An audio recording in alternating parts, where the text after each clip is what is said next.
ஓம் ஸ்ரீ மகாபெரியவா சரணம். தெய்வத்தின் குரல் முதல் பாகம். தலைப்பு பக்தி. அத்தியாயம் 109. காரணமில்லாத பக்தி.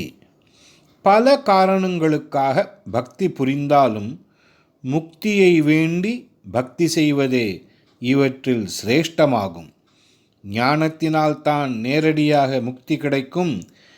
ஈஸ்வர உபாசனையாகிய பக்தியால் அல்ல என்பதே ஸ்ரீ சங்கரர் முதலிய அத்வைத்த ஆச்சாரியர்களின் கருத்து.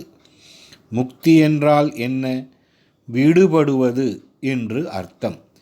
விடுபடுவதைத்தான் தமிழிலும் வீடு என்று சுருக்கி சொல்கிறார்கள். எதிலிருந்து விடுபடுவது? சம்சாரத்திலிருந்து விடுபடுவதுதான் முக்தி.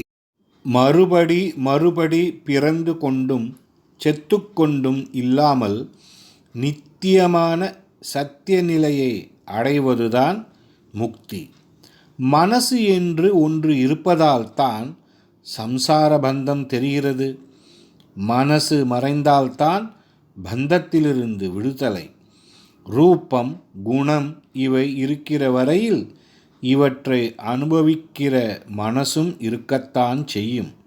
பக்தி செலுத்துகிற போது ஈஸ்வரனுடைய ரூபம், குணம் எல்லாவற்றையும் மனசினால் அனுபவிக்கிறோம்.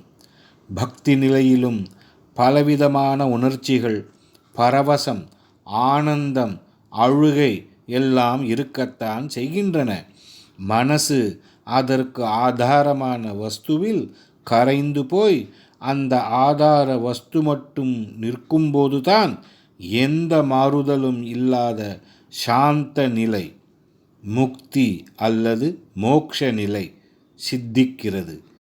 இந்த மனசுக்கு ஆதாரமாக இருக்கிற ஆத்மா என்பது என்ன என்று அனவரதமும் விசாரம் செய்து கொண்டே இருப்பதுதான் ஞான மார்க்கம் என்பது. இதே விசாரத்தில் மனசை முழுக்கினால் கடைசியில் ஈஸ்வர அனுக்கிரகத்தினால் மனசு மறைந்து ஆத்மா இன்னதென்று தெரிந்து விடுகிறது. ஆத்ம சாட்சா்காரம் என்கிற அந்த நிலையே விடுதலை அல்லது முக்தி என்று தெரிகிறது. ஆனால் கோபாலகிருஷ்ண பாரதியார் பக்தி பண்ணி கொண்டிருந்தால் முக்தி பெறலாமே என்று பாடுகிறார். வைகுண்டத்துக்கு போவதுதான் முக்தி, கைலாசத்துக்கு போவதுதான் முக்தி என்பவர்களைப் போல் இவர் சொல்லவில்லை. அந்தந்த தேவதைகளிடம் பக்தி செலுத்தினால் அதற்கு உரிய லோக்கத்துக்கு, வைகுண்டம், கைலாசம் போன்றவற்றுக்கு செல்லலாம். துவைத்திகளும் விசிஷ்டாத்வைத்திகளும் இதையே முக்தி என்பார்கள். ஆனால் இங்கேயும் ஈஸ்வரன், பக்தன் என்கிற பேதமும் அதை அனுபவிக்கிற மனசின் ஆட்டமும் இருக்கத்தான் செய்யும். எல்லாம் ஒன்றுபட்டு போகிற அத்வைத்த முக்தி இதற்கு வேறானது. கோபாலகிருஷ்ண பாரதியார் அத்வைத்தியாக இருந்தும் இப்படி பாடுகிறார்.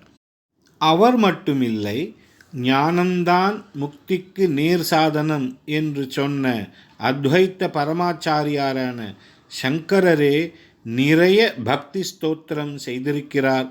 க்ஷேத்ராடனமும் தீர்த்தாடனமும் செய்திருக்கிறார். ஷண்மத ஸ்தாபனம் என்று 6 வித மூர்த்திகளின் வழிபாட்டை நிலைநாட்டியிருக்கிறார். அவருடைய மடத்தில் வந்துள்ள நாங்களும் மணிக்கணக்காக மூர்த்தி பூஜை பண்ணுகிறோம். இது ஏன்? ஆத்மா எப்படி இருக்கும் என்று மனசுக்கு தெரியாது. மனசே ஆத்மாவிலிருந்துதான் முளைத்திருக்கிறது. எனவே இந்த மனசால் ஆத்மாவை எப்படி அளக்க முடியும்? மனசு மறைந்தால்தான் ஆத்மஸ்வரூபம் பளிரென்று பிரகாசிக்கிறது. ஆனால் நம் மனசோ அலை பாய்ந்தபடித்தான் இருக்கிறது.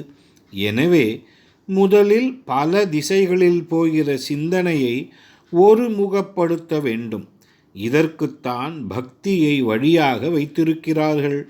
உலக விஷயங்கள் மனசை நானா திசையிலும் சிதற அடிப்பவை.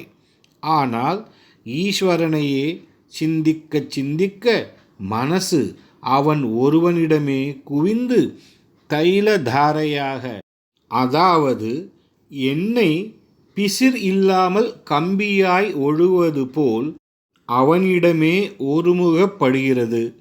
மனசு ஒருமுகப்படுகிற இந்த நிலை முற்ற முற்ற மனசே மறைந்து போகத் தொடங்கும். இவ்விதமாக ஞானத்துக்கு பக்தியே துணை புரியும். இதனால்தான் ஸ்ரீ சங்கர பகவத்பாதர்கள் பக்தியை ஞானத்துக்கு படியாக வைத்தார். ஆத்ம சாட்சா்காரம் என்கிற முக்தி செத்துப்போன பின் எங்கேயோ போய் அடைகிற நிலை இல்லை. எப்போதுமே ஆத்மா இருந்து கொண்டேதானே இருக்கிறது. அது இல்லாவிட்டால் நம் ஷரீர யாத்திரை ஏது?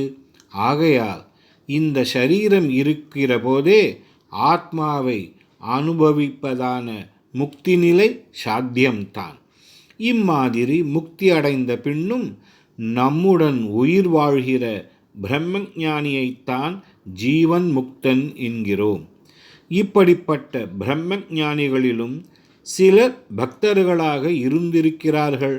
அதாவது பிரம்மத்தின் ஏதோ ஒரு தேவதா ரூபத்தில் எல்லையில்லாத அன்பை வைத்திருக்கிறார்கள்.